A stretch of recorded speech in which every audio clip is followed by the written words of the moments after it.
Good morning, everybody. We're going to give everybody a minute to come in and get settled, and then we will dive right in.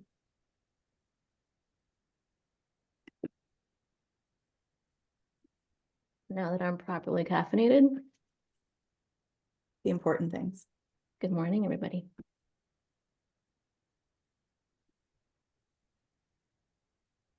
Okay. Hopefully everyone can hear me and see our screen. All right. You should all be on mute. Okay, we are going to go ahead and get started. So good morning, everyone, and thank you all so much for being here. My name is Amanda Bebrin. For those of you who don't know me, I'm the Director of Housing Advocacy at the Community Development Partnership. And today's workshop is Housing 101, Building and Advocating for the Homes We Need. And this is part of the Lower Cape Housing Institute 24-25 curriculum. And I'd just like to take a moment to thank all 8 Lower and Outer Cape Community Preservation Committees for providing funding to support this program. All right, let's dive right in here. Let's get started with some context and some guidelines for this session. First, let's find out who's with us today. If you could all put your names and affiliations in the chat, we'd love to know who you are and where you're coming from. I was watching the registrations come in, and I'm really excited to see a lot of names that I don't recognize and plenty that I do recognize. We're glad to have all of you here. So if you could put your name, your town, and if you have a board or committee affiliation, or if you're just here to find out more about housing or whatever the reason is, we would love for you to put that in the chat. We keep very detailed records of all of this so we can make the case for why we should keep doing this programming, and these sorts of things help us do that. So secondly, this session of Housing 101 is presented at an introductory level. Some of you might have experience with housing and some of you might be brand new. Whatever your background, there's plenty to learn and discuss, and we ask that you give each other space to pose questions and engage with the material at your own pace.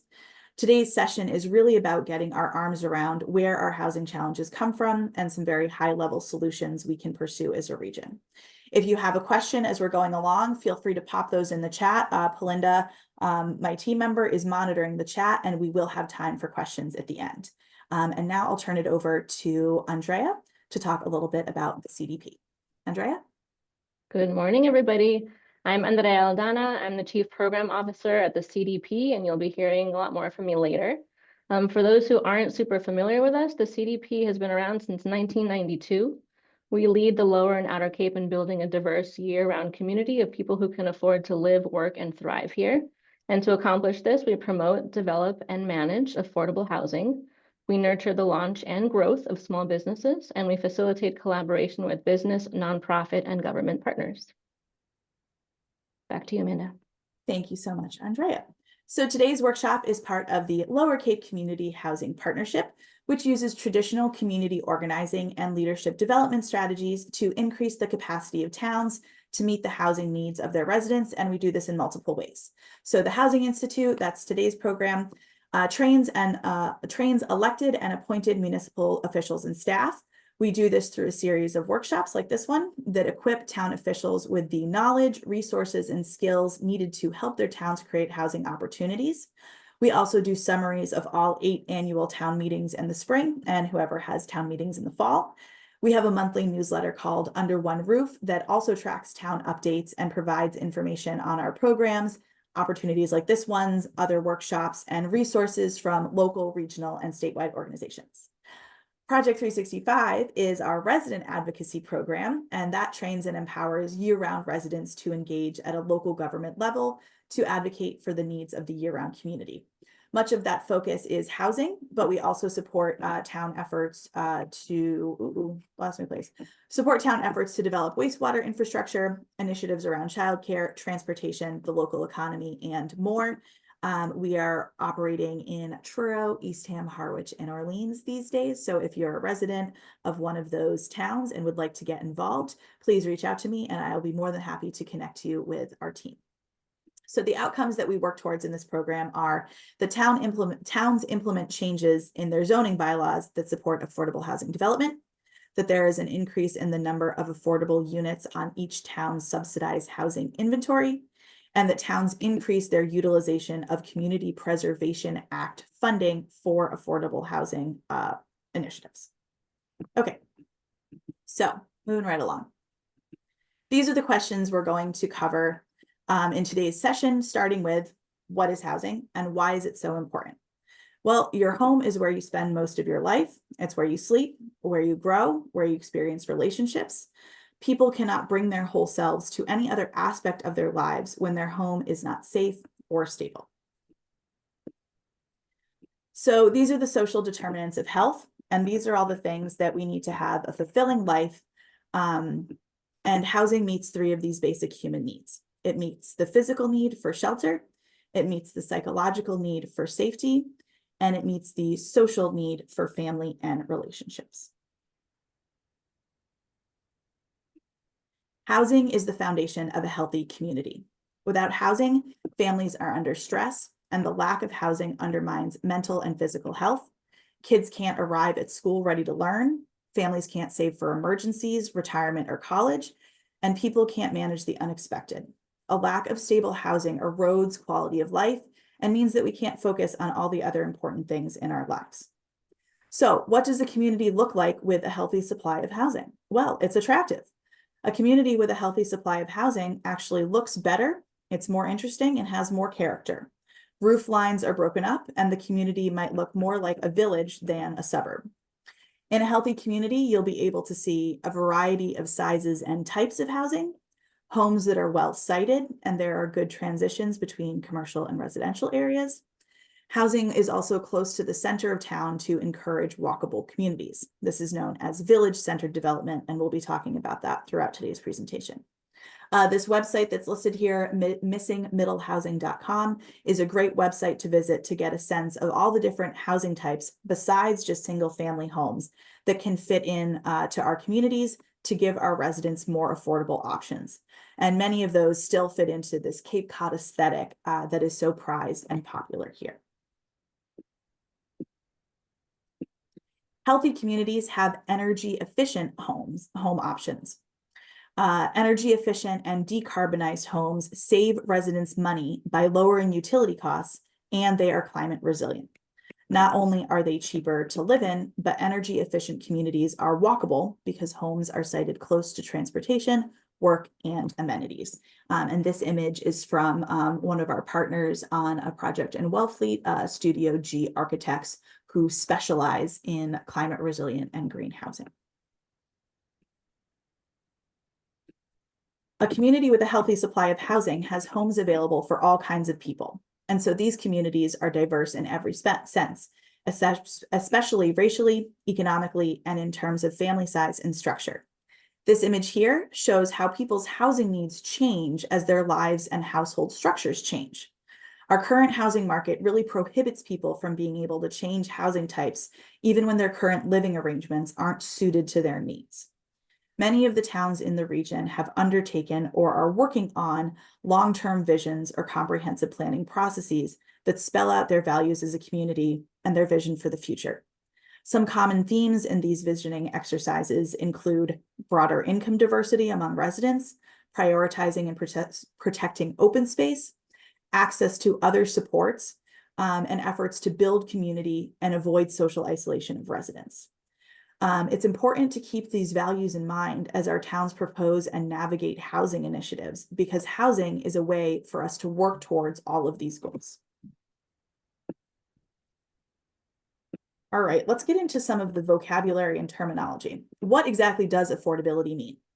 This glossary shown here from Shelterforce is a great resource to help you understand a lot of the basic terms we use when we discuss affordable housing, and oh my God, are there a lot of them. I'm going to send out a follow-up email that will have all of the links and resources discussed in today's presentation, so you can explore all of this information in your own time and at your own pace after the fact. Really, each one of these slides could be their own individual presentation, so don't worry if this gets overwhelming. This session is really sort of an information overload. The other workshops in this year's Lower Cape Housing Institute will dig more deeply into some of these topics, so please continue to attend if you're interested in learning more. All right, a home is affordable to a household when that household spends no more than 30% of their income on housing costs. A household that spends more than 30% of their income on housing costs is considered to be cost burdened. People who are cost burdened cannot afford to pay for the other things associated with a good standard of living, like food, healthcare, education, emergency savings, etc. The Cape Cod Commission, our regional planning agency, looks at demographic and economic trends like this one and found that on average in our region, the Lower and Outer Cape, 42% of renter households and 29% of owner households are cost burdened. So then what is affordable housing? It usually means housing that is priced to be affordable to households making between 30 and 80% of area median income, but let's dig into why that isn't always clear. You may have heard of so-called big A versus small A affordable housing. Homes can be affordable just because of how they are priced in a naturally occurring rental or real estate market, or because they are specifically created to be affordable for a specific income range. So the simplest explanation is that small A affordable housing is built without government subsidy and is still priced affordably for most people in the area. When people talk about finding a rental on the open or real estate or private market, this is what we're talking about. For a variety of reasons that we will touch on, the private sector has not produced housing that is affordable to people who live here year-round. And that's why towns have to intervene, because the market is not serving this basic need for housing in our communities. So then we turn to big A affordable. This is why we need to provide a critical resource to our community so that we can have community at all. We do this by intervening in the public sector to provide land and other resources in order to subsidize the creation of housing. When people talk about affordable housing, they usually mean big A affordable. And the definition of that is that it serves people with incomes below 100% AMI. AMI is area median income, and that's calculated by HUD. This is where we start to get into the alphabet stew of all of the acronyms. HUD is the Department of Housing and Urban Development. That is a federal agency, and HUD calculates AMI every year and releases those numbers.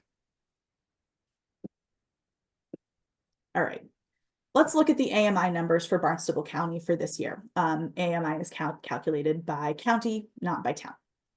When people talk about affordable housing, they often don't have a good sense of who qualifies or who is served within those ranges. This graphic shows the difference in AMI calculation from 2023 to 2024. The standard is for a family of 4 at 100% AMI, and this year that's about $122,000.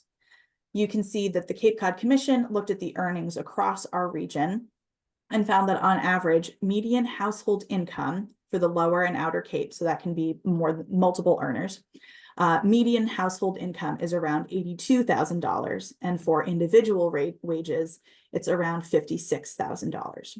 Both of those are well below not just the 100%, but the 80% AMI threshold.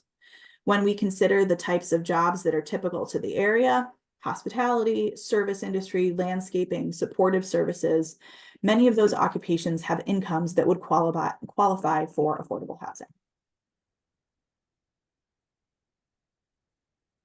One of the other frequent acronyms or terms you hear in affordable housing is SHI or SHI, although apparently only on Cape Cod do we refer to it as its own word as the SHI instead of pronouncing all the letters. And it stands for Subsidized Housing Inventory, regardless of how you pronounce it. This is how the state tracks affordable units for the purposes of 40B, which we will talk about next.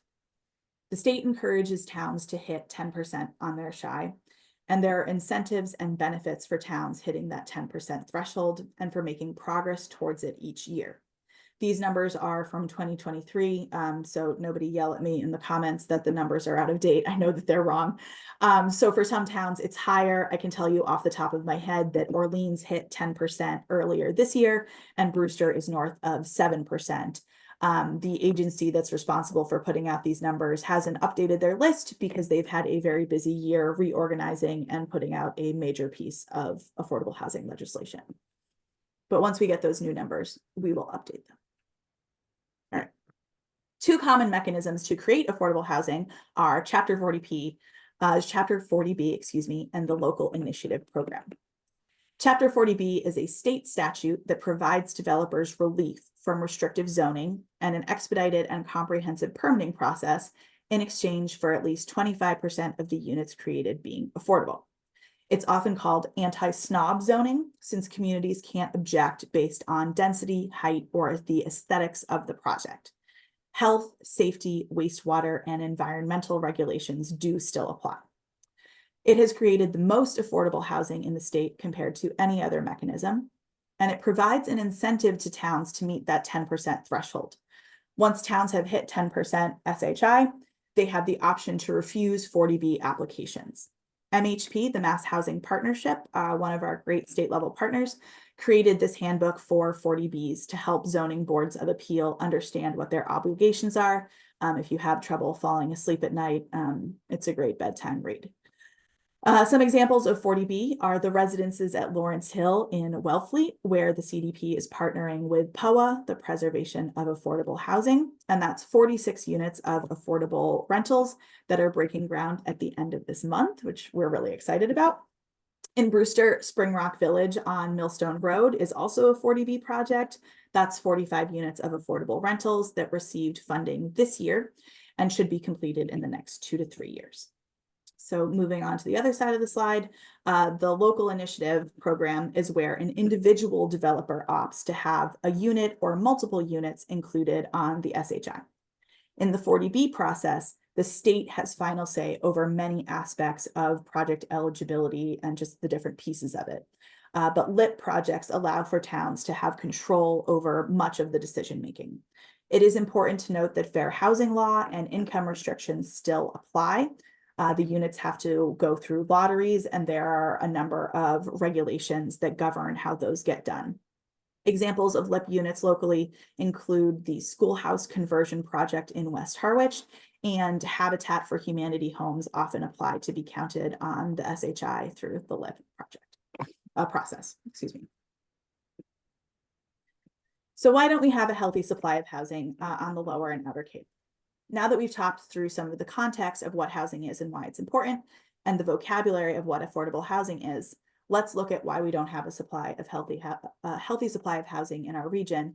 And there are a number of reasons for that, which we'll explore, and those are all listed here.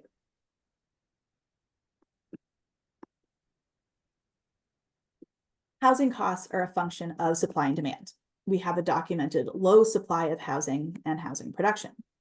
We know that we don't have a healthy supply because of the affordability gap. And that's the number of households that are cost burdened, like we talked about, spending more than 30% of their income on housing. That gap worsens as you move away from the Mid-Cape and towards the Lower and Outer Cape. This data is provided by the Cape Cod Commission, and you can see how much of a gap there is between what people make in the region and what they would need to make to affordably buy a home. Real estate values have continued to increase, and the gaps between what local earners make and what it takes to buy have increased even from these figures.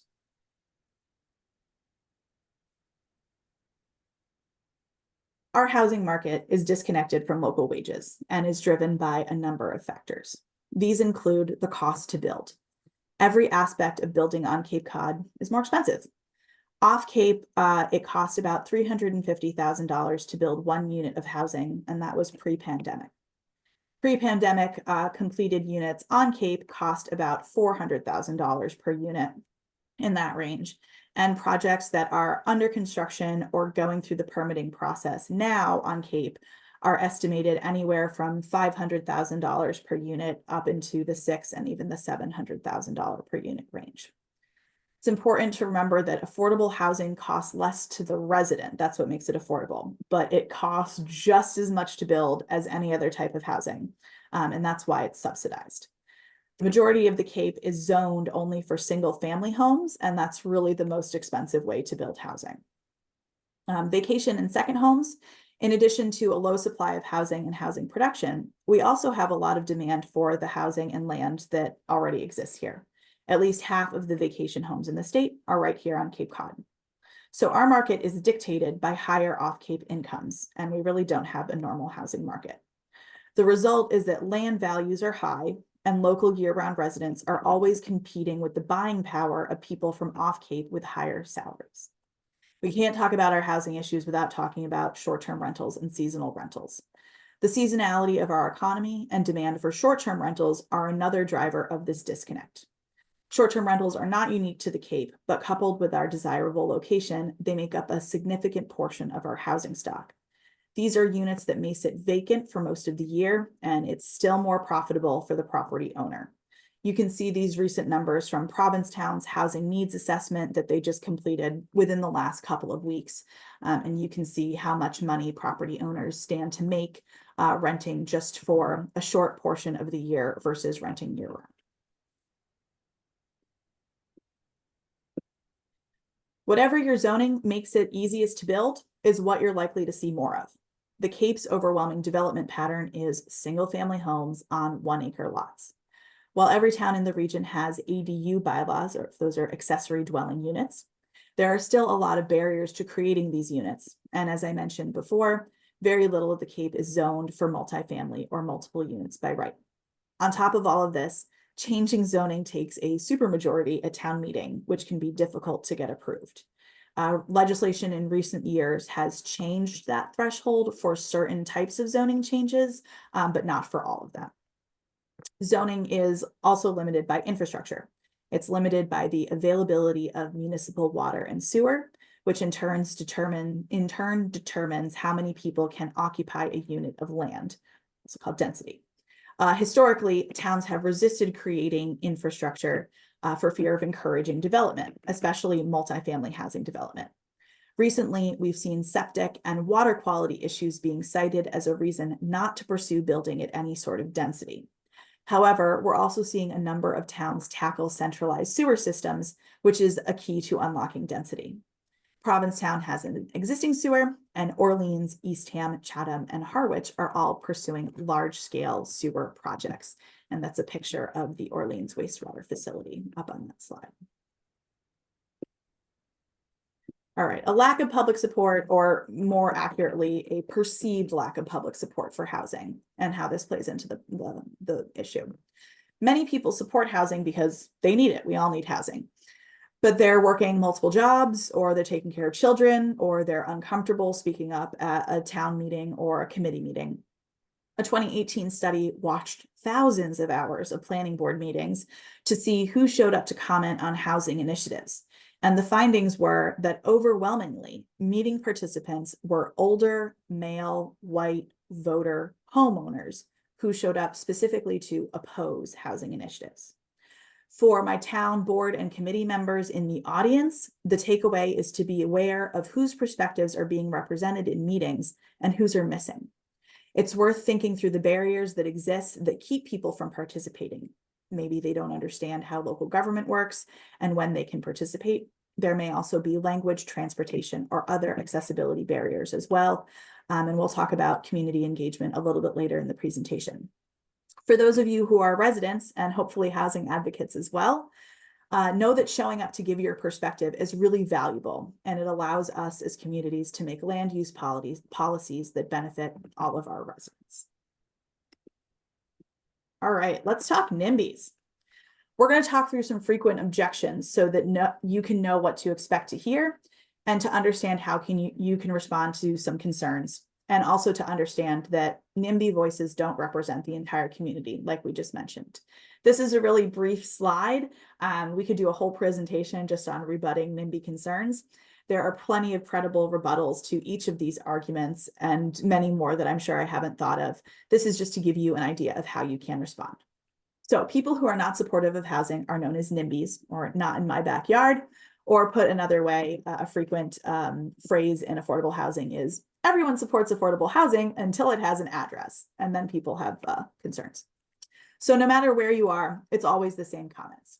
You can prepare for them, but still be sure to listen and address people's concerns when they're reasonable. I've found that the trick is spotting when people have an actual concern and when the concern they're stating is just a cover for not wanting change or housing in general. So some people will object that mixed-use village-style development will create a major fiscal negative. The One Cape Summit that the Cape Cod Commission recently hosted talked a lot about this, and it showed that mixed-use developments in central areas are actually a critical way to generate tax revenues for municipalities. It makes sense to develop where transportation, town services, and infrastructure are already being provided. Next up, well, more housing will put strains on services and staffing. Our communities are currently already designed around peak summer capacity for tourists, and our year-round populations are really much, much smaller. Okay, well, what about the traffic? The same idea as above. Year-round, our roads are much less busy than they are in July and August. Plus, it's relevant to note that right now, about half of our workforce commutes from across the bridge. People living closer to their jobs actually helps decrease traffic and the number of cars on the roads. All right, fine. But what about all the kids that live in affordable housing? Actually, studies have shown that single-family homes contribute more children to school systems. And this is before we get into unpacking that our schools across the region are showing declining, hopefully steady, but usually declining enrollment, and communities are facing increasing costs for schools with fewer children. And lastly, that density will destroy the character of the Cape or somehow doesn't fit with the character of Cape Cod. And yet on Cape specifically, the places most often cited as being quintessentially Cape Cod are places that we wouldn't be able to build today under our current zoning. And those are places like main streets in Chatham, in Provincetown, in Harwichport, and out of district in Hyannis. As I talked about earlier, focusing on established community values that can be supported through housing is important in dealing with NIMBYs. And it is helpful to set the expectation that housing is something that we are going to do. People have the ability to give their input into other pieces, such as specific styles or other details, but whether or not communities are going to do housing, set the expectation that that's non-negotiable. All right, NIMBYs part 2, people or others. Some people really have the wrong idea about who needs or lives in affordable housing. Often the fear of unspecified, unknown other people who are from somewhere else moving into the region and taking housing away from locals is lurking behind many of the other objections from the previous slide. Sometimes it is outright racism and bigotry. Do not let these ideas run rampant in your community without addressing them. New people who think the Cape is a great place to live, they bring their talents and time to our region and help keep it the unique place that it is. It's also important to shift the mindset to one of abundance. New people and locals don't need to be in competition for housing units. We can create communities that have space for all of us. At a minimum, people tend to agree that we want to attract more young families to our region, and we need housing to do that. It's also becoming increasingly evident that we don't have enough doctors and healthcare providers, first responders, teachers, municipal staff, restaurant and hospitality workers. I can keep going, but basically every industry is having trouble staying staffed and keeping businesses and services open. If we decide that these roles are important to our region, then we need to have housing to accommodate them. And at an even more basic level, all people deserve the dignity of having a safe, stable, and affordable place to live. I'm going to turn it over to Andrea to talk through who needs affordable housing. All right, so while the Lower and Outer Cape do face some unique real estate market conditions, the reality is that the need for community housing is a nationwide problem, and it has been for some time.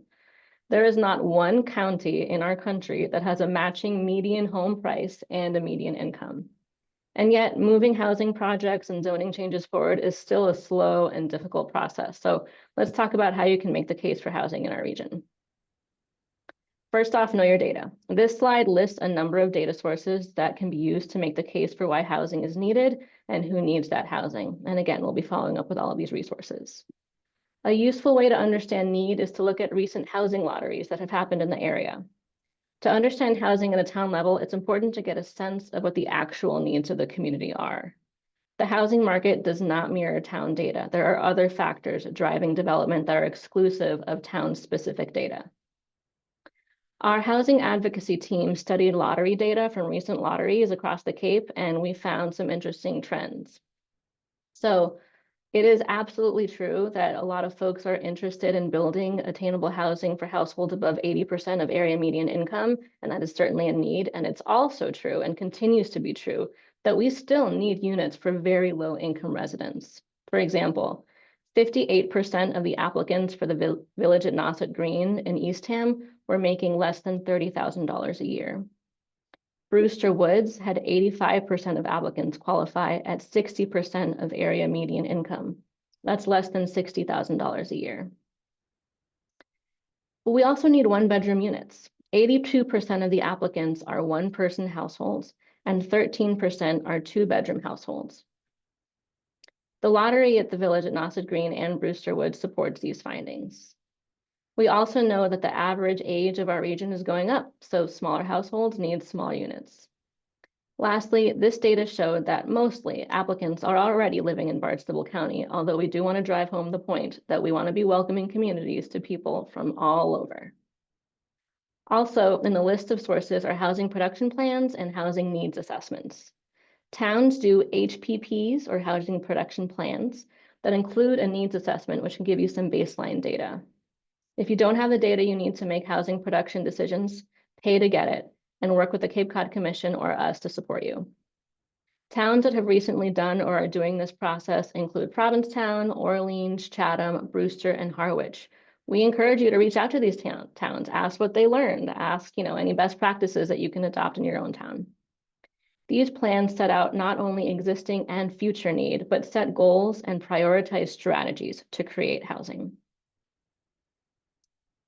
So earlier we talked about AMI, or area median income, and how there's a huge gap between what local people earn and what it takes to afford to buy a home or rent a market rate unit, frankly. All these numbers and acronyms can be really sterile and sort of boring to try to understand. So whatever you can do to humanize these issues and illustrate that it's for people is really valuable. Of course, when we're talking about housing, we're talking about people, we're talking about households, families in some cases. Here's an example of visual data that the Cape Cod Commission can update for your town to help you communicate the housing crisis to your community. Essentially, it shows how many people it takes to earn enough to own or rent a home in the top 5 industry sectors. This data was last updated in 2022, but already it shows that it takes way more than even 2 adults working full-time to be able to afford to live here. And remember, stories are always more impactful than data. Know your data, but don't rely solely on citing figures or percentages to convince people. It's human stories that really get at heartstrings. Data doesn't resonate, but stories do. So who are the people who are impacted by the housing crisis? If they're willing to share, having their stories is a powerful way to make the case. Doubly so if they've come to share themselves in board and committee meetings or on town meeting floor. The CDP produced a media campaign in previous years called "We Can't Afford to Lose the People Who Can't Afford to Live Here." It featured a local business owner, a local family, and local seniors who are struggling to remain stably housed.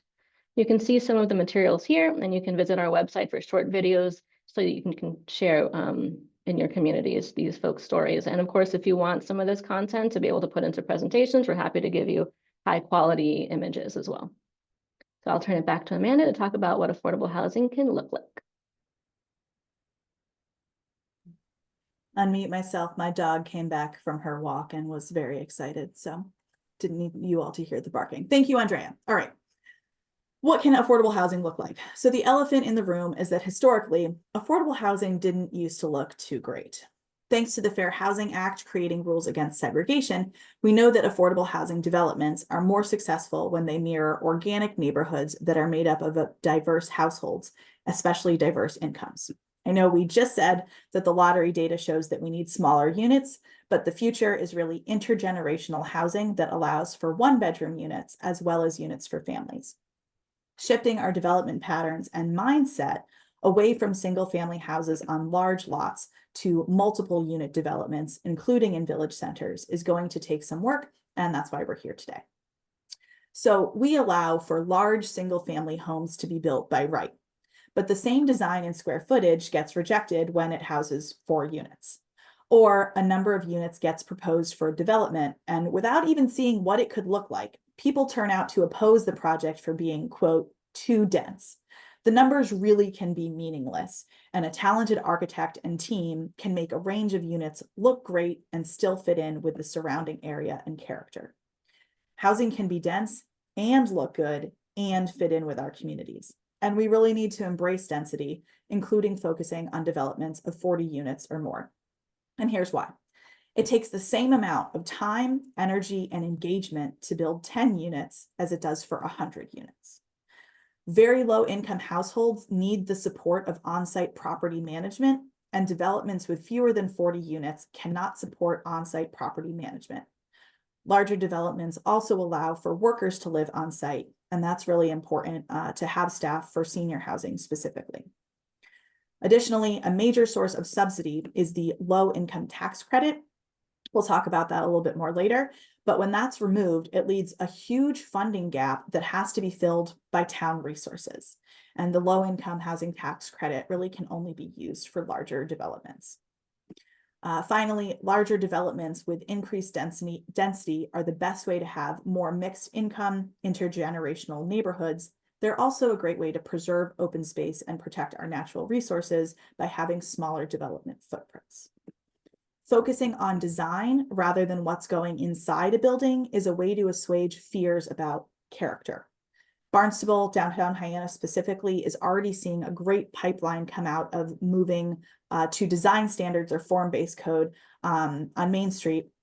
And Orleans, Provincetown, Eastham, and I think Chatham as well are working on similar efforts. Here's a sample of local affordable housing developments that make sense in their towns. And so starting at the top left and then going clockwise, pictured, we have Province Landing in Provincetown, the former Cape Cod 5. Oh, actually, no, the next one is Brewster Woods in Brewster.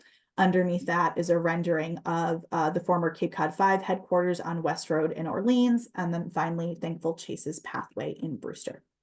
I'm going to turn it back over to Andrea to talk about the development timeline of how affordable housing gets built.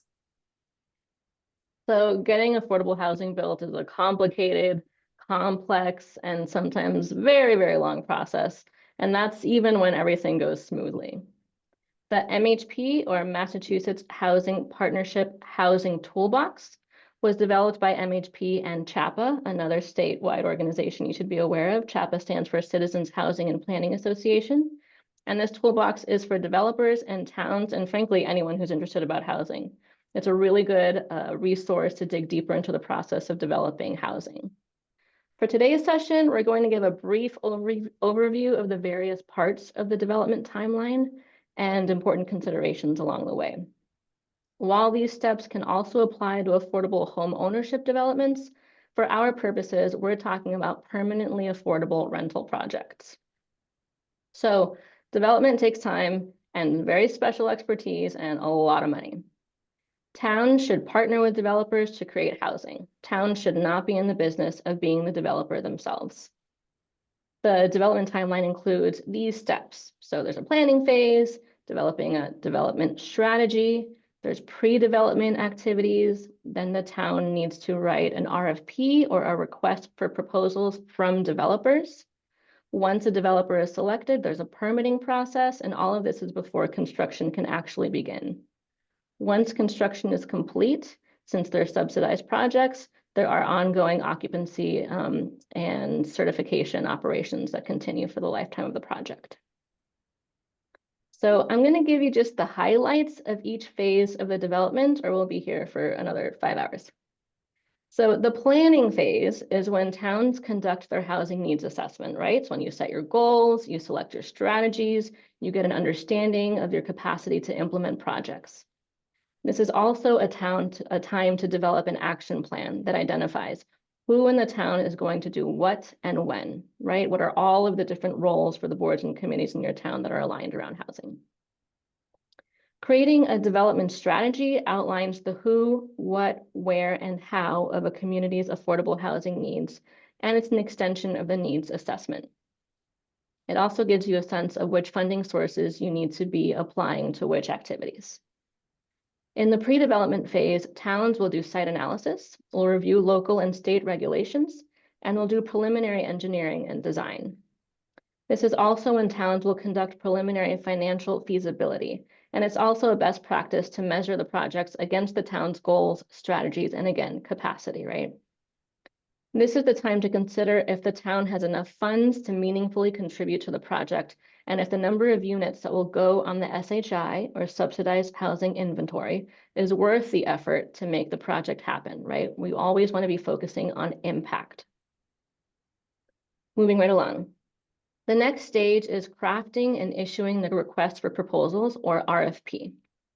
A high quality RFP will get you high quality responses. So this is something that should be written by a professional with input from town and community stakeholders.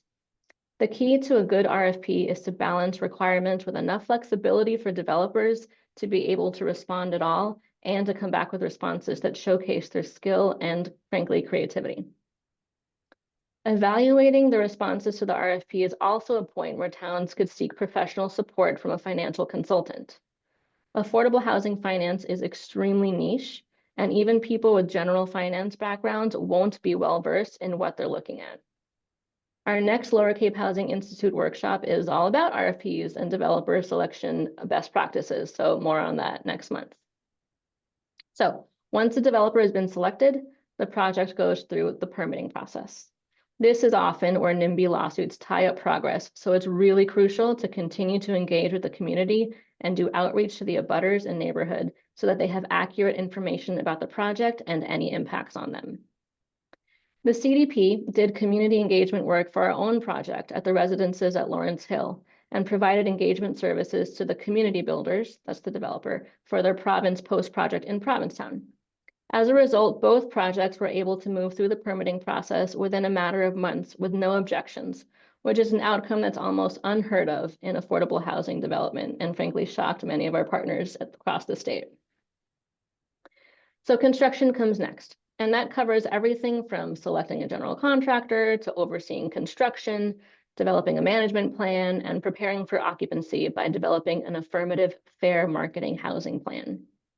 This is part of federal fair housing law and provides regulations for how the units are marketed and how the lottery is conducted to ensure the units are filled in an equitable manner. Once the project is built, the developer will close on permanent financing. The lottery will then be carried out to lease the units to tenants, to residents, and the developer will figure out the details of property management and providing supportive services to the residents. For affordable housing, having such services such as financial and case management to support the well-being of tenants is a really important part of setting tenants up for long-term success. So all those steps can take anywhere from 5 to, unfortunately, sometimes 15 years to complete. So here are some key takeaways. Successfully developing housing requires a lot of coordination among town staff, boards and committees, the community, and of course, development professionals. Each of these pieces takes a lot of expertise, so when in doubt, please ask for help. Towns can lean on organizations like us, the Community Development Partnership, Housing Assistance Corporation, the Cape Cod Commission, Massachusetts Housing Partnership, and Citizens Housing and Planning Association for help with technical assistance and a range of questions. And most communities across the state do the same. Beyond that, it's best practice to hire consultants who specialize in these fields to ensure a thorough approach to lead to the best possible outcomes for the town. In this case, high quality housing that fits residents' needs. Let's talk about funding sources. So funding is a puzzle, and it's the developer's responsibility to piece that funding together. There are a number of local funding sources that can be put toward housing, which are listed here. It's important to encourage a stable source of significant revenue for housing. That can be done in a few ways. You can bond CPA funds to leverage a steady income stream to borrow larger amounts of money.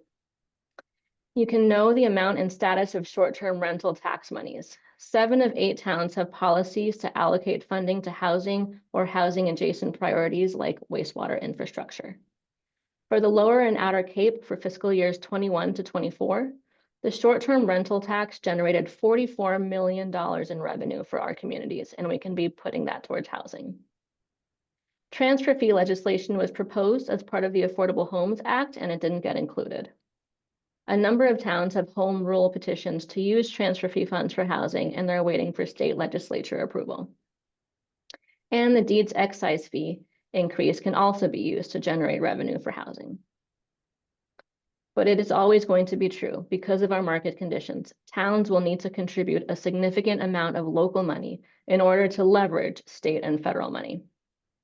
Understanding housing financing is an entire career. Amanda and I are by no means experts, so if you have detailed questions, we will get back to you. But you can start at this website that's linked at the bottom of the slide. The low-income housing tax credit, you might hear LIHTC, is one of the largest sources of federal funding for affordable housing. Over the life of the program, low-income tax credits have been responsible for the creation or rehabilitation of nearly 3 million apartment homes for low and moderate income families. The credits are typically sold to investors, generating equity for rental developments serving families with incomes below 60% of AMI, that's area median income. While there's been growing interest in and demand for so-called attainable housing, meaning housing that serves people with incomes that don't qualify for traditional affordable housing, there is barely any funding for housing between 80% and 100% of area median income and higher. Without subsidies and federal funds, towns will be in the position of having to shoulder the entire cost of development themselves to create these units. The recently signed Affordable Homes Act may help open up funding streams and make it easier for towns to create attainable housing. So here's a local example. This shows the different funding sources that are going into building Spring Rock Village in Brewster. It's a HAC POA project, Housing Assistance Corporation, Preservation of Affordable Housing, and these are the updated numbers. And you can see that the town of Brewster, through CPA, Community Preservation Act funds, and their Affordable Housing Trust, put in local funds that were then leveraged to unlock state and federal funds. Applying for tax credits and state and federal funding is very competitive, and the state will want to see that the town has contributed funds to the project. That signals that the community is supportive of the project, and it's much more likely to move forward without too many issues. One objection you hear at town meeting or in board and committee meetings is that towns are putting up too much taxpayer money to fund affordable housing. Even from these numbers, we can see that this project leveraged $1.5 million of local funds to unlock considerably more in state and federal funding. $1.5 million on a $32 million project is really a small piece of the puzzle. And local funds are definitely important. And in dealing with concern from the public, it can be useful to put it in perspective how much funding is from taxpayers from across Massachusetts and across the country compared to just in the town. The community has the benefit of having the housing located in their town, and towns often ask for local preference as well, but really, the majority of funding is coming from outside of the town. The idea here is just to show you how many different streams of funding can be involved in creating a funding package for housing developments. It's not at all unusual to have a dozen or 24 different sources by the time it's all said and done. Each funding commitment comes with its own strings and plenty of paperwork. Successfully closing on development funding is a months-long process that involves many staff hours and a lot of attention to detail and expertise. So getting housing built is a balancing act, right? On the one hand, you've got costs and requirements, and on the other, you've got funding and debts. As the timeline gets longer and markets fluctuate, costs can increase to the point where the project is no longer economically feasible. That is its own incentive to move through the process as quickly as possible without sacrificing quality. Back to you, Amanda. Thank you very much. So what do we need to do to get the best housing? And my favorite part about housing development is that we already know how to get it done. Do not underestimate the importance of great community engagement. This is truly the secret sauce. Great community engagement comes from having a great team, and that should include your housing trust, housing partnership or committee, the planning board, town staff, and your consultant team. For maximum advocacy, everyone should have a clear understanding of their role in the process. So housing trusts are responsible for putting up the funds. Housing partnerships and committees do education and advocacy. Planning board and zoning board of appeals deal with the permitting. Town staff help keep an eye on all of the details and all of the deadlines, and your consultant team brings the expertise. Next, it's important to understand why you're doing engagement. And let's look at the engagement slide. There we are. Okay. Understand why you're doing engagement. Engagement for planning looks at a longer time frame and revolves around community values and visions. Strategic plans, housing production plans, and local comprehensive plans all fall into this category. If it's got the word plan in it, you're probably doing engagement for a planning reason. It's a good indicator. It can also be for a specific project, like Andrea talked about earlier. And in this case, engagement helps move through the RFP and permitting process. It helps to build consensus and get community buy-in to move projects forward. You can also do engagement for something more general, for ongoing education. And this is always a worthwhile undertaking, as it's important to combat misinformation, myths, and misconceptions. This is where you can craft and shift the narrative around housing, who needs it, and why it's important to our communities. The rebuttals to those NIMBY objections we talked about earlier, all the text that was in green, those can be used proactively to talk about the value of housing to our residents and the health of our communities and region. Having an ongoing conversation with your town is critical to creating a culture of support for housing, but you have to be creative and intentional, and you have to keep at it basically forever. Based on your engagement purpose, think about who the community needs to hear from and how best to engage them, Some important considerations are: how do you make the process more accessible to increase diverse input? We talked earlier about who typically turns out to meetings to speak out about housing, usually against it. How can you get more voices involved in the process?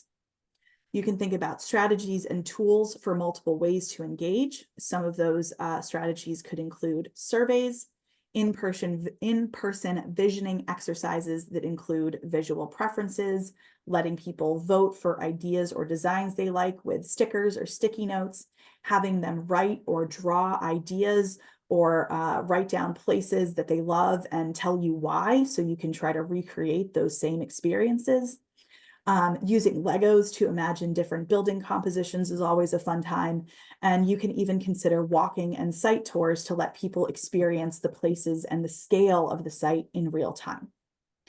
You should consider strategic outreach to particular groups, especially those who can't or don't participate, getting input from parents, from kids themselves, reaching renters, reaching people who don't work typical white collar or 9-to-5 jobs, people of color. We know that these are demographics of people who don't or can't participate, and it really is important to take the time to come up with ways and put in the effort to engage with them. There are some real barriers and reasons why people don't or won't participate.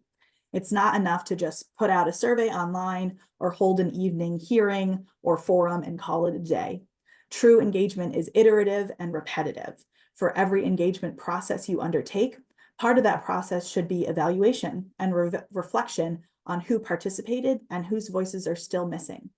It does take extra time and cost to engage more people than just those who are excited and willing and able to participate. It's also really important to have as many people's input and perspectives represented as possible. We did a great workshop about barriers to community engagement last year. It's on our YouTube channel, and I'll include that in our follow-up email. It's worth the watch if you're interested. For all the time and expense and effort, the benefit of cultivating a culture of community engagement is that you start to demonstrate to your residents that you really do want to hear from them. It's not just lip service. And when you can demonstrate that you made decisions based on what you heard from the community, it becomes that much easier to move things forward, and you do have consensus around your vision and projects and values. I'll turn it over to Andrea to talk through some other pieces of getting housing created. Thanks. So much of this is about building trust with our communities, right? So towns need to create the conditions for housing development by providing infrastructure, which are barriers to developing housing at density, and that makes projects feasible. Towns should support infrastructure, including municipal water, wastewater, and transportation. We mentioned towns doing sewer projects earlier, including Provincetown, which has an existing sewer, and Eastham, Orleans, Chatham, and Harwich are all working on wastewater treatment/sewer facilities. Towns can apply for Mass Works grants to pay for this, to pay for infrastructure projects that support housing, such as an on-site wastewater treatment system.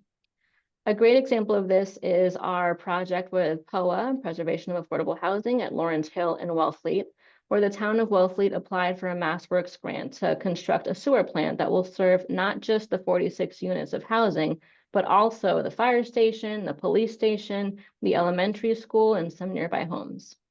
MassWorks awarded the town $3 million for this. Lastly, town should use town-owned land to create affordable housing. This can almost be seen as a subsidy in and of itself because land is so scarce and so expensive. Eliminating the acquisition cost of land to the developer helps lessen the overall cost of the project. And I would go one step further to say that we really haven't seen meaningful projects in the region where towns have not provided the land. It's become a best practice in the Lower and Outer Cape. Zoning should work for our communities, not keep us from having the development patterns and spaces we want and need. As I said before, what you zone for is what you get because it's what's easiest to build. If you understand that dense, village-centered development is the best way to address the housing crisis while also protecting our environment, then you need to change your zoning to allow for multifamily development by right. Consider form-based code. These are design standards to get your community agreeing on design elements and stop talking about who lives in these buildings. Eastham, Orleans, Chatham, and Provincetown are all working on design standards in some capacity. As we updated this slideshow from last year, it was really exciting to get to put that ADUs are now allowed by right in all residential districts thanks to the Affordable Homes Act. Talitha, who's a CDP staff member and works on our Lower Cape Housing and ADU Resource Center, has been doing a tremendous job supporting homeowners looking to create ADUs or accessory dwelling units, and of course will continue to do so. And as the state provides guidance around this new legislation, the CDP will keep you all current on what the guidance means for our towns. About a week ago, I was in the meeting with Secretary Augustus from HLC, Housing Livable Communities, and he mentioned that the state just hired an ADU coordinator who is going to be reaching out to municipalities to learn about or try to address barriers to ADU production. All right, advocate for more funding. Development is really expensive. Hopefully you've heard that point by now. There are several sources of local funding, so be proactive about allocating unrestricted funds to address housing for households up to and beyond 120% of area median income, for which there is little government funding, and other towns are already doing this. CPA, or Community Preservation Act funding, is a reliable source of money that can be put toward housing, but it's capped at up to 100% of area median income. So ask, what percentage of CPA funds is your town allocating to housing? There needs to be a minimum of 10%, which is the statutory requirement dedicated to housing, but it can be more.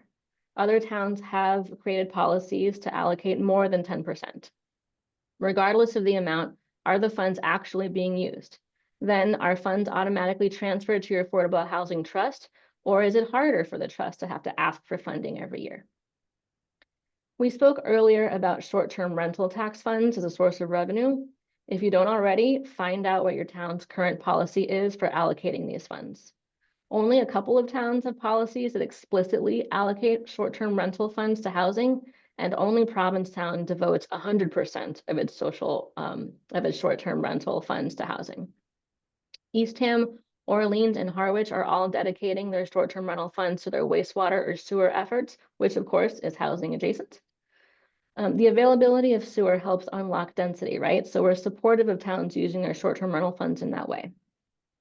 Other towns allocate only a portion of their short-term rental funds to housing. Is there a potential to increase those allocations? Do you need some help advocating for that at the town level? Let us know.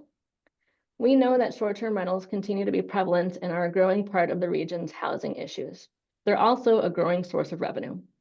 The one missed opportunity when the state moved to tax short-term rentals was not making it mandatory that towns use that revenue to support housing initiatives.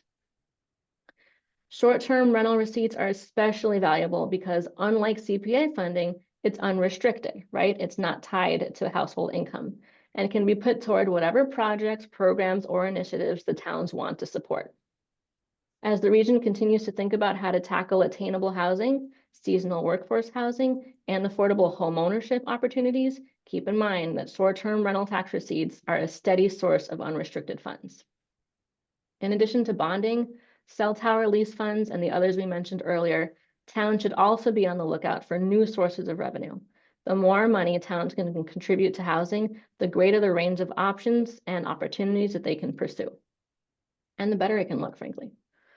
Understanding the role of your municipal affordable housing trust is really important. 7 of 8 towns in the region have one, and the last one is in the process of changing over to the new statewide version, a municipal affordable housing trust. A really, really good resource is the Municipal Affordable Housing Trust updated guidebook from Mass Housing Partnership. Really, their website has so many amazing resources. A municipal affordable housing trust allows the town to build funds for housing production and respond to opportunities more quickly than waiting for town meeting, which of course is once or twice a year. It's critical to creating a stable and predictable revenue source for your trust. And in response to the growing need for the so-called attainable housing, the Affordable Homes Act and seasonal communities designation within it include the ability for towns to create a separate year-round housing trust, as Provincetown has had for many years. These bodies will be able to encourage market rate affordable housing.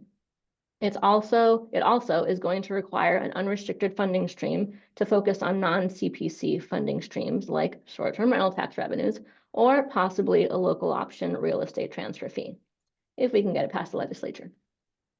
Provincetown currently has a trust, and a couple other towns have asked for permission for their affordable housing trust to serve up to 200% of area median income. As towns move beyond working on just affordable housing to consider attainable housing, it's really important to have this community vision and stated housing goals and strategies. Money is always a limiting factor, and the need for deeply affordable housing isn't going to go away. But towns should avoid pitting affordable and attainable housing projects against each other. We need both. There are different strategies that work for each group, and the CDP can help think those through. So towns should be proactive in identifying how they will work towards both their affordable and attainable housing goals in the future. Housing initiatives are also advanced when it's someone's job, not surprisingly. Truro just recently hired a housing coordinator, so now 7 of the 8 towns in the region have housing staff working for the town. This is a huge shift from just a few years ago, and the increased capacity of towns to take on housing initiatives is evident. Additionally, having someone, ideally multiple someones, town staff plus affordable housing trust members, housing partnerships and committees, having someone to champion housing production day after day, month after month, year after year, is really the level of attention and effort needed to keep housing moving forward. One place where you can see the progress is that previously towns didn't have their own pipelines, their own development pipelines. So it made sense for towns to contribute money to other towns' projects. Now every town in our region has their own projects in the pipeline. It's really exciting. Each town should be trying to get their own project across the finish line. This isn't to say that regional collaboration isn't important. We are huge advocates of regional collaboration, and it's more important than ever. But it's a moment to evaluate how else we can be collaborating regionally. For example, Brewster recently approved regional preference for their project, Spring Rock Village. The tools in the Affordable Homes Act and the Cape Cod Commission's regional housing strategy might also offer some opportunities. Back to you, Amanda. Thank you. So before we go, we wanted to end on a positive note. We know that housing is really challenging and really complicated. As people who work in housing every day, it wears on you, it weighs on you. And it gets easy to feel crushed by how daunting of a task it is to create housing affordability to sustain and hopefully even expand our year-round community. We were just talking about having housing staff and the importance of community engagement and a great engagement team. So we wanted to end by showing you the housing pipeline for the Lower and Outer Cape region. That's that graphic in the middle of the slide up here. So this graphic shows almost all, I may have missed 1 or 2, but definitely the majority of projects being planned, designed, getting permitted and funded, and being built across the region. And that adds up to almost 1,000 units of affordable housing on the Lower and Outer Cape in the coming years. Most of these are permanent rentals, but there are also home ownership opportunities through Habitat for Humanity, and Provincetown is creating some home ownership opportunities through their inclusionary zoning bylaw, and inclusionary zoning could indeed be its own presentation altogether. I really like this graphic because it's a beautiful picture of just how many people are committed to working on housing in our region.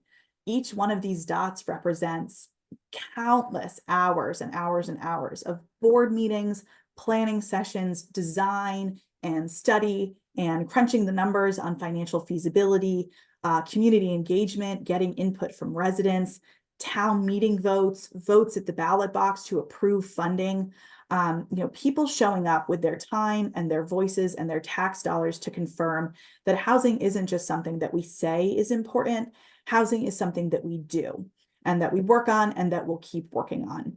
And to me, that's really such a hopeful and a beautiful thing, because it comes down to being about people. As Andrea mentioned earlier, when we talk about housing, we're talking about people, we're talking about households, and fighting for the people who make the region such a special place and a coveted destination. Thank you all so much for coming here today and being with us for this presentation. I know there were some questions in the chat, so we can move along to take some questions. I can stop sharing. And then I will also mention my contact information is up here, and the Lower Cape Housing Institute continues for the rest of the year. We have workshops. Our next workshop is going to be on RFP, request for proposals, and developer selection best practices. That's going to be November 14th. That's hot off the presses. It's not even on our website yet, but it will be soon. We also have peer groups quarterly. At our September peer group, we did an update on the Affordable Homes Act. So that's a place where we can keep everyone updated on, news and legislature that's on a larger than just a town scale. We are also hear housing updates from each of the towns. So please continue to follow along, engage with us, ask me questions, share and spread to your fellow board and committee members, other residents who are interested in housing and want to be able to do more. I'll stop sharing my screen and we can get into some questions. All right, I'm gonna scroll back through the chat here. All right, thank you all for putting who you are into the chat. That helps me do all the reporting I have to do. All right, Chatham is developing higher density zoning for its West Chatham neighborhood. West Chatham Neighborhood Center along Route 28 and West Chatham. A key need is to prohibit short-term rentals. What is needed is to support a prohibition on rentals for less than year-round for the higher density multifamily, multi-use housing being targeted for this West Chatham Neighborhood Center. Yeah, I think a lot of towns are contending with encouraging increased density and allowing for that. And then also on the other hand, making sure that whatever new units are coming online aren't just feeding into the short-term rental pipeline. So I think those are two pieces of the puzzle that go hand in hand.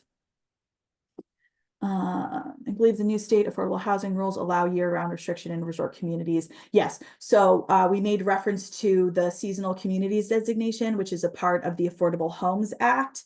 The state has until the middle of December to issue guidelines and regulations for how to adopt and implement all of the great tools that are included in there.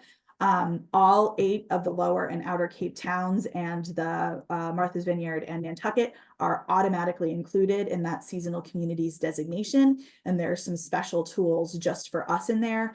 And yes, one of those is indeed the ability to create year-round restrictions. When we talk about affordable deed restrictions, those are tied to AMI, area median income. But what we're finding is that people whose incomes are too high to qualify for traditional affordable housing are also needing help competing in the market. And so we will have the ability to create just year-round restriction. There's no income piece to it. The thing is that the requirement is that it has to be a property that is used for year-round occupancy. So yes, we are tracking that with great interest. Amanda, can I add to that? Yes, please. A Jump little in teaser to the region that for the past 9 months, we have been working with a consultant, Barrett Planning Group, to put together a feasibility study around year-round deed restriction programs. So many folks may have heard of Vail and Deed. That's kind of the poster child for this concept. So keep your eyes and ears peeled. In the next couple of months, we'll be putting out that report, which will give some data and a better understanding of whether such a program would actually move the needle in our region. Thank you, Andrea. All right, we talked through what pre-development activities are, but those include site analysis, reviewing state and local regulations, looking at financial feasibility, looking at some preliminary design and engineering. Those are all pre-development activities. How And are you? importantly, Yeah. sorry, Amanda, I'm sorry No, to no, please interrupt jump you. in. I don't think we mentioned that when towns are in the pre-development phase, that can cost money. I think pre-COVID, we were saying towns needed to put aside around $50,000 to cover those costs. You can do some of it in-house, but MHP, right, Mass Housing Partnership, they provide in-kind support and grant funding to cover pre-development costs as well. So whenever you have a site identified, the first thing you want to do is reach out to MHP and figure out all of the different ways that they can support you as a town. Thank you for that, Andrea. MHP also helps with technical assistance. So if there are towns that don't have housing staff and need that extra capacity, MHP can help with that. And even for towns that do have housing staff, a lot of this work is very, very process specific. And so if towns haven't gone through it before or haven't gone through it in a while, MHP can help with that technical expertise to keep everything online and working as best as it can. Excuse me, Okay. Amanda. Can Yes. I add another program to Yes, pre-development? please. One Stop for Growth Development Continuum. They provide funding for pre-development activities and capital improvements on development housing as well. Thank you, Pelinda. That is great. Pelinda Deegan is our Housing Advocacy Programs Manager. And One Stop is a state program, and it's called One Stop because there are lots and lots of different grant streams available through the state. And the state, after a lot of feedback, I think finally heard that making everyone try to figure out which grant stream they should apply to was really onerous and towns didn't have the capacity. So now it's called One Stop because you do one application and then the state does the piece of looking through the application and figuring out which funding streams are applicable. Okay, how are year-round housing units defined and measured in the SHI? Great question. They're not. So the subsidized housing inventory is only for those units that go up to 80, 100% AMI. So the state really wants to encourage towns to serve the needs of residents with really truly low incomes. And so that's why there are subsidies available. That's why there are incentives and benefits to making progress towards that. We know that this attainable housing, people who make too much to qualify for traditional affordable housing, but still can't compete in the regular market, this sort of missing middle in terms of incomes, we know that that is a growing piece of the puzzle and that there's demand for that. And there are a lot of people who fall into that piece. As we've talked about, the infrastructure and the regulations and the money especially hasn't caught up to that yet. So sort of in real time, we're sort of on the front lines of teasing out what those needs are, what the strategies and tools are to be able to support and keep those people here. But just year round with no income restriction, that is not something that we get, our towns get credit for on their subsidized housing inventory, but it is still an important thing for them to work on. Okay, what are the criteria for entering into a housing lottery? How are the applications vetted? That is a whole other process. Pelinda, can I put you on the spot? Do you want to do a quick and dirty about lotteries? Yeah, sure. Thank you. So in Massachusetts, lottery housing applications, they are determined by a number of factors. So that includes income and assets. Again, varying on the program, income and asset requirements vary by project and unit, and the applicants must meet those specific requirements. So oftentimes your assets can't be more than 75,000. You have to have this. Your credit score, they'll look at your credit score. Typically, it's at least 660, local residency, and preference points. Thank you. It really depends, right? Yeah, it really depends project to project. The other important piece of this is that Andrea mentioned the affirmative fair housing marketing plan. In order to avoid discrimination and disparate impact against populations that we know have historically been locked out of and disadvantaged from housing opportunities, there are really specific guidelines about how those opportunities are marketed, what languages they're marketed in, where those marketing materials appear. We actually did a session on local preference last year. I'll include the entire, we have like this long YouTube playlist of all of our workshops from the past. But we did a whole session just about local preference because that is its own sort of can of worms that is important to understand, especially when talking with the public about who ends up living in affordable housing units. Okay. Can you talk about the needs of year-round residents who are disabled but able to live and work independently? Don't they deserve affordable housing as well, even though it is difficult for them to find full-time work, even though businesses complain of lack of workers? Yeah, absolutely. And something the CDP is really intentional about. You know, we have talked about affordable and attainable housing. A term that gets thrown out a lot is workforce housing, which doesn't really have a legal definition or an agreed upon definition. But we sort of dislike the term workforce as well because it implies, number one, that people who live in affordable housing don't work, which we know is not the case. And number two, it also implies that only people who work are deserving of housing, and that is absolutely not the case. The CDP's position is that if you're a person, you deserve a safe, stable, and affordable place to live. Disabled residents, I think, are also a demographic who don't or can't or won't participate in the decision-making process, and making sure those voices are included so that we can create housing that works for them as well is really important. So Maria, thank you for that question, and feel free to follow up after the fact to discuss further. Excuse me, Amanda, can I add a Yes, few Belinda.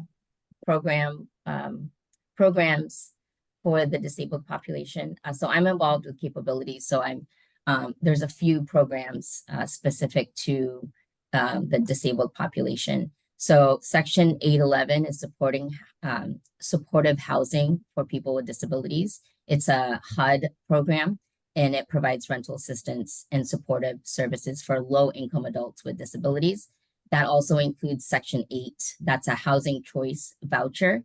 And so that helps low-income families, elderly, and people with disabilities. There's also the NED voucher, that's non-elderly disabled voucher.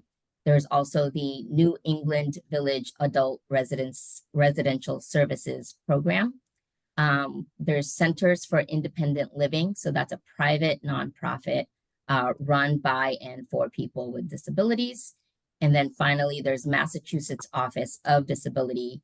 So you can call them and they'll help you understand how disability rights apply for specific to housing. So you can get information about what landlords can ask about specific disabilities and reasonable accommodations.